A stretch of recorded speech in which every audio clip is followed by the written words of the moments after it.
Video like जरूर कर लीजिए और ऐसे वीडियो लगातार फ्री में पाने के लिए चैनल को तुरंत सब्सक्राइब कर लीजिए और बेल आइकन को जरूर टैप कर लीजिए ताकि आगे भी सारे वीडियो आपको मिलते रहे। यूट्यूब में फॉलो करते हैं तो प्लीज ये वाला फ्री टेलीग्राम चैनल जरूर ज्वाइन कर लीजिएगा। सारे नोटिफिकेशन सारे अपडेट यहीं पे आते हैं, ध्यान रखिए।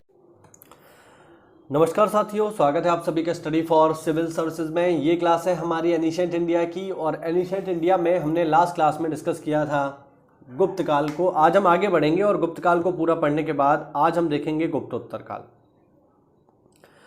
गुप्तोत्तर काल का अर्थ हुआ कि गुप्त राजाओं के बाद जिन राजाओं ने शासन किया उनकी बात होगी और इसमें जो सबसे पहला महत्वपूर्ण वंश है जो आपको पता होना चाहिए वो है पुष्यभूति वंश। पुष्यभूति वंश में ही आपको देखने को मिलता है हर्षवर्धन, जो कि प्राचीन भारत का अंतिम महान हिंदू शासक है, ध्यान रखेंगे। ठीक है, तो जरा आज इसी के बारे में बातचीत होगी साथियों। तो सबसे पहले हम ये देखते हैं कि इसकी जानकारी हमें कहाँ से मिलती है। तो इसकी जानकारी जो है हमें मिलती है पहले तो हर्षचरित से, पुष्यभूति वंश के बारे में। ठीक है, जो कि सम्राट हर्षवर्धन का जीवन चरित्र है और इसको लिखा है बाणभट्ट ने। और दूसरा पुष्यभूति वंश के बारे में जानकारी देता है प्रसिद्ध चीनी यात्री ह्वेनसांग, ये भी इसके बारे में जानकारी देता है। ठीक है, तो दोनों ही महत्वपूर्ण हैं। अच्छा, अगर हम देखें कि पुष्यभूति वंश का संस्थापक कौन है, तो इस वंश का संस्थापक है जो महत्वपूर्ण, जो वास्तविक संस्थापक माना जाता है वो है प्रभाकर वर्धन, ध्यान रखना। ठीक है, देखो पुष्यभूति राजवंश का चौथा शासक प्रभाकर वर्धन था, जिसने वास्तविकता में पुष्यभूति वंश की आधारशिला रखी, यानी वास्तविक संस्थापक यही है। सर्वप्रथम महाराजा धीराज की उपाधि धारण करने वाला प्रभाकर वर्धन ही था। इससे पहले के शासकों की उपाधि साथियों महाराज थी। अच्छा, अगर प्रभाकर वर्धन की बात करी जाए तो प्रभाकर वर्धन के साथियों यहाँ पर 3 संतानें हैं। जरा इनके बारे में बेसिक पॉइंट मैं आपको बता देता हूँ। प्रभाकर वर्धन के 3 संतानें हैं। सबसे पहले है पुत्र जिसका नाम है राज्यवर्धन, उसके बाद है बेटी जिसका नाम है राज्यश्री, और तीसरा है सबसे छोटा बेटा जिसका नाम है हर्षवर्धन।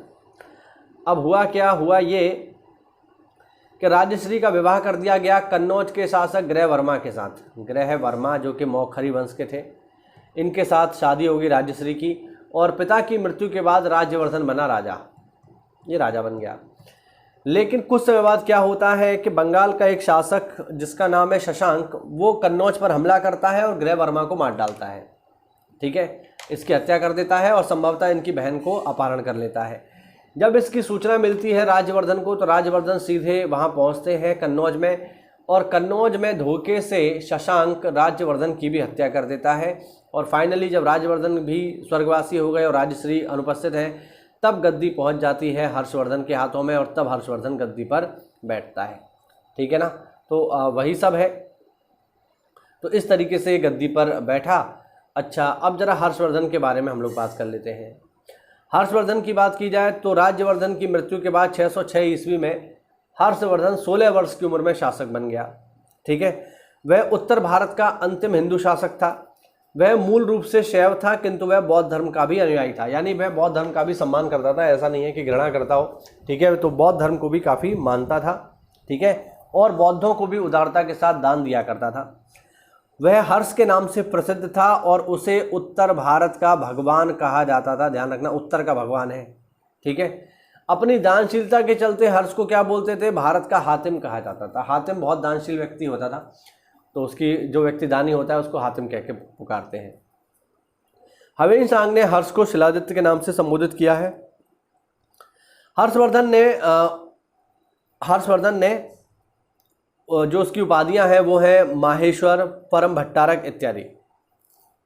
ठीक है, और हर्षवर्धन के बारे में जानकारी का जो सबसे इंपॉर्टेंट सोर्स है वो है साथियों हर्षचरित, और हर्षचरित को लिखा है उसके दरबारी बाणभट्ट ने, जो कि हर्षवर्धन के दरबार में निवास करते थे।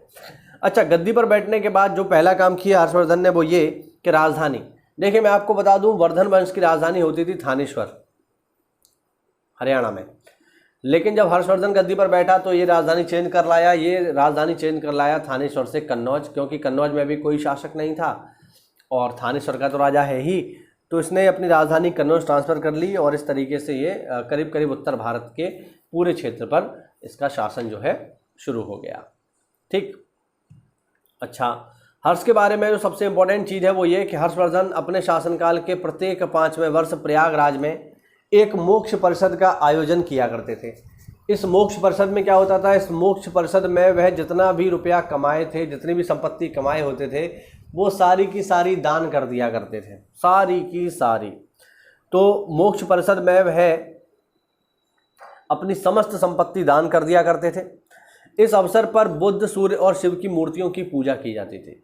यानी वह शैव धर्म का उपासक था, लेकिन बुद्ध को भी पर्याप्त सम्मान देता था। पेपर में खूब पूछा जाता है कि बताइए मोक्ष परिषद का आयोजन कहाँ होता था, कौन करवाता था, तो ध्यान रखना करवाता था हर्षवर्धन और होता था प्रयागराज में। ऐसा माना जाता है कि हर्षवर्धन ने 3 नाटक भी लिखे हैं, प्रियदर्शिका, रत्नावली और नागानंद। ध्यान रखना इंपॉर्टेंट है, पेपर में पूछा जा चुका है। ठीक है। अच्छा, हर्षवर्धन ने नालंदा में एक विशाल मठ बनवाया। ठीक। बाणभट्ट, मयूरा, प्रसिद्ध व्याकरणविद भर्तहरि और मतंग दिवाकर उनके दरबार के कुशल लेखक थे, याद रखिएगा। ठीक है, काफ़ी महत्वपूर्ण है। अगला फैक्ट है, सिरपुर में बना ईंटों से निर्मित लक्ष्मण मंदिर हर्षवर्धन के काल में ही बना हुआ है। शुरुआत में हर्षवर्धन शिव का अनुयायी था, लेकिन आगे चलकर वह महायान बौद्ध में शामिल हो गया। चलिए, ये हुआ। थोड़ा सा और बात कर लेते हैं हर्षवर्धन के राज्य के बारे में। देखिए, प्रारंभ में राज्यवर्धन ने प्रभाकर वर्धन पर सफलता प्राप्त की। ठीक है। हालांकि हर्ष ने अपने भाई पर विजय पाई थी। जब राज्यवर्धन शासन का काम हर्षवर्धन के हाथों में सौंपकर मालवा के शासक देवगुप्त और गौड़ के शासक शशांक के खिलाफ अभियान में जुट गया। ये वही समय था जब उसकी बहन के पति की हत्या कर दी गई थी, तो बदला लेने के लिए ये जो है गया था राज्यवर्धन। ठीक है। हाँ, जिन्होंने उसके बहनोई गृह वर्मा की हत्या करके उसकी बहन को बंदी बना लिया था, जो मैंने आपको बताया था ना। हाँ, उसने मालवा की सेना को हराकर देवगुप्त को मार दिया था, लेकिन वह दुर्भाग्य से शशांक के द्वारा मारा गया। किसकी बात हो रही है? राज्यवर्धन की बात हो रही है। शशांक ने बोधि वृक्ष को भी कटवा दिया, कन्नौज पर कब्जा किया। उन्होंने तत्काल कन्नौज पर आक्रमण करके अपनी बहन राजश्री को मुक्त कराया।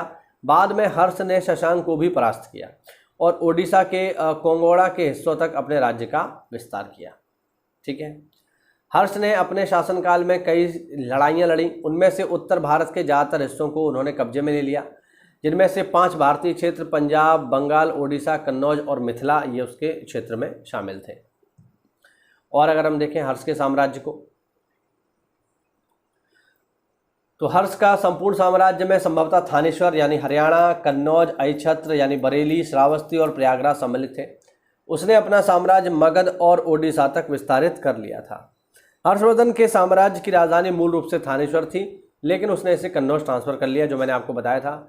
नर्मदा नदी तक उसके साम्राज्य की दक्षिणी सीमा थी, यानी दक्षिण में भी उसने क्षेत्र विस्तार का प्रयास किया था। हालांकि दक्षिण में जब उसने क्षेत्र विस्तार किया तो पुलकेशियन द्वितीय के द्वारा उसको पराजित कर दिया गया। ये भी ध्यान रखना, पुलकेशियन पेपर में पूछा जाता है कि किस शासक ने हर्षवर्धन को दक्षिण विजय के दौरान पराजित किया, तो वो है पुलकेशियन सेकंड।